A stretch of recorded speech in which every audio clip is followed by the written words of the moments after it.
Like the hat?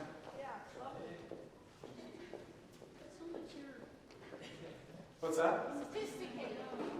Hey, you guys could do me a big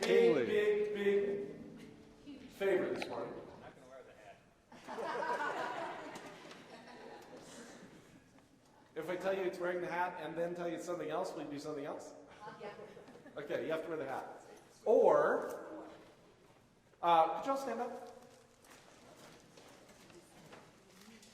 That was not the big favor, that was just part. Now, I'd like you all, you can take your families with you, you can take your spouses with you, you can do whatever you want, but the rule is, go sit in a different seat.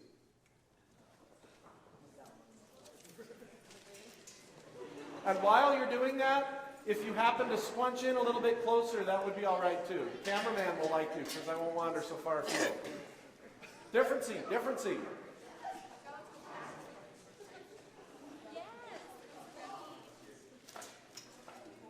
Now, I may not know if you actually move, but God will know.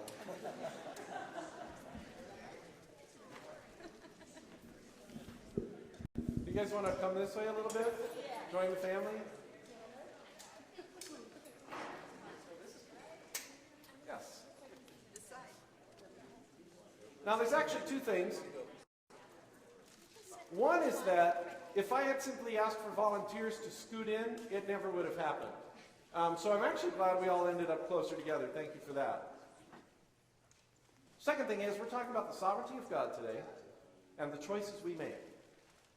Last week we talked a lot about the choices we make. We talked about your trajectory and kind of establishing where that goes.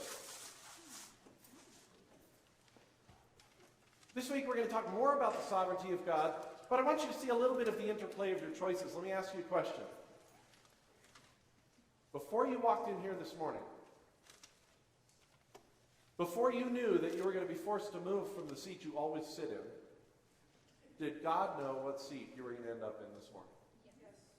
Absolutely, He did, didn't He? Is it possible that in knowing what seat you were going to end up in knowing what choices you were going to make, and we won't even begin to discuss how much is free choice and how much is sort of affected and impacted by God. I don't know the answers to all those questions, so I'm not going to pretend to. But no matter what, the choice that you made to sit where you sat today, God knew that's where you would end up.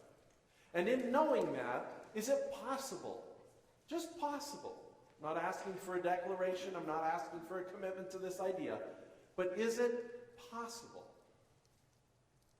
that as God knew where you would sit, He arranged other things around you, me, the chairs, the position of the lighting, the sermon that I'm going to give today?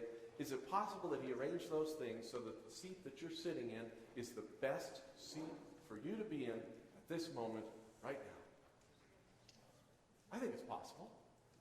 And I think it's kind of cool. Because you didn't know you were going to be in a different seat, did you? I knew. But I don't have the ability to coordinate all those other things that I mentioned. And even if you feel like the seat you moved into is colder or darker or less able to hear, would it make a difference to you if God said to you this morning, that's where I want you? It's the best place for you. There's something you're going to learn in that seat that you wouldn't learn one seat over. Would it make a difference to your sense of discomfort if you had that promise from God?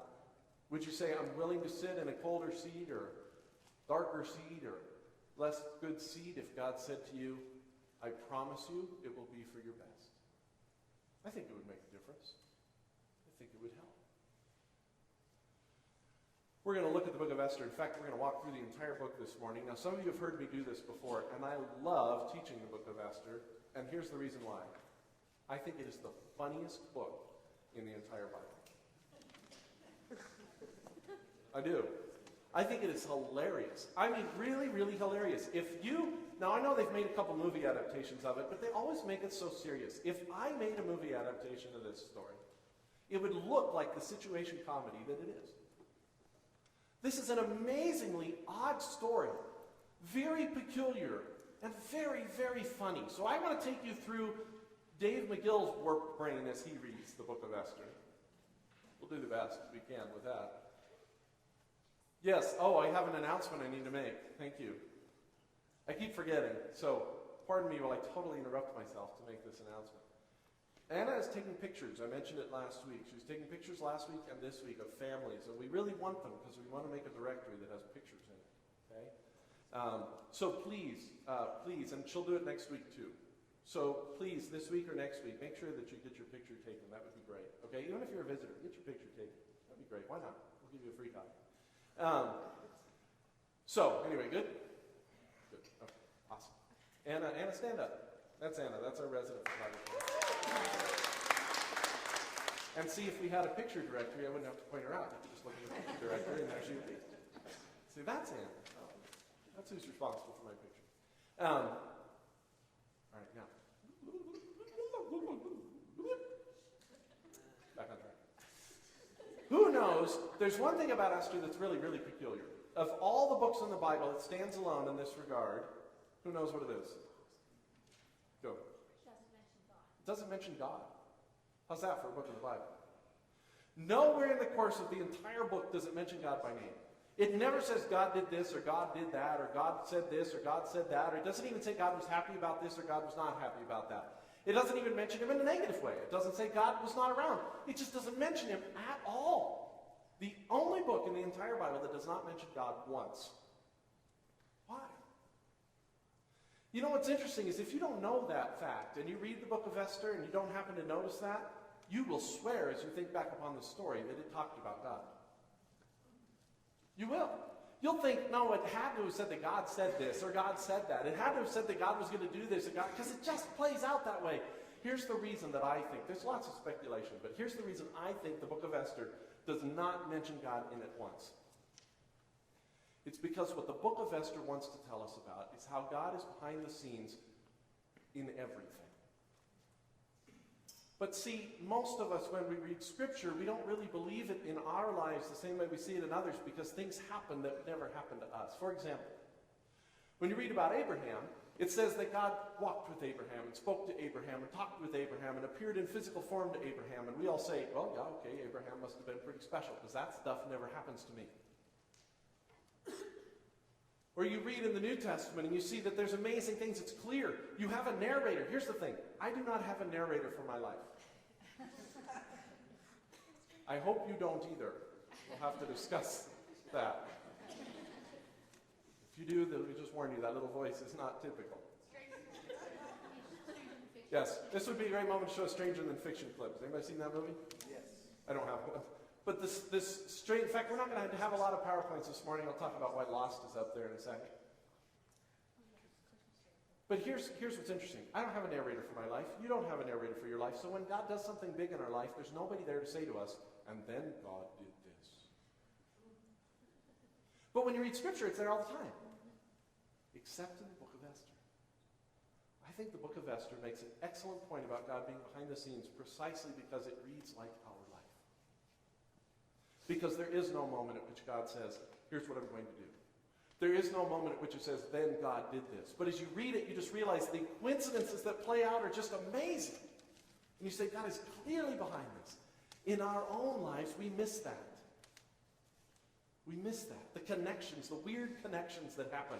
The strange coincidences that come up. Up here behind me, this is Lost. This is the old Lost cast. Some of you who keep up with it will recognize people that are either dead or no longer around in the show, which is not always the same thing. But the thing about Lost is, it's a show about God that never mentions God. Now, they call him destiny or fate. But there are all these weird connections that come up between people that are too coincidental. We all know there's two people, there's a number of writers that are writing the show, and we understand they're doing it on purpose. They put these things together. Too much happens. We know it's not just randomly coming out. There's a plan to the story. There's a plan to the show. They know when it began. And unlike almost every other TV show in the world, they know the day that they're ending the show. They got a commitment, a contract to be able to quit when they want to quit, rather than have to keep writing forever. Because they have a plan.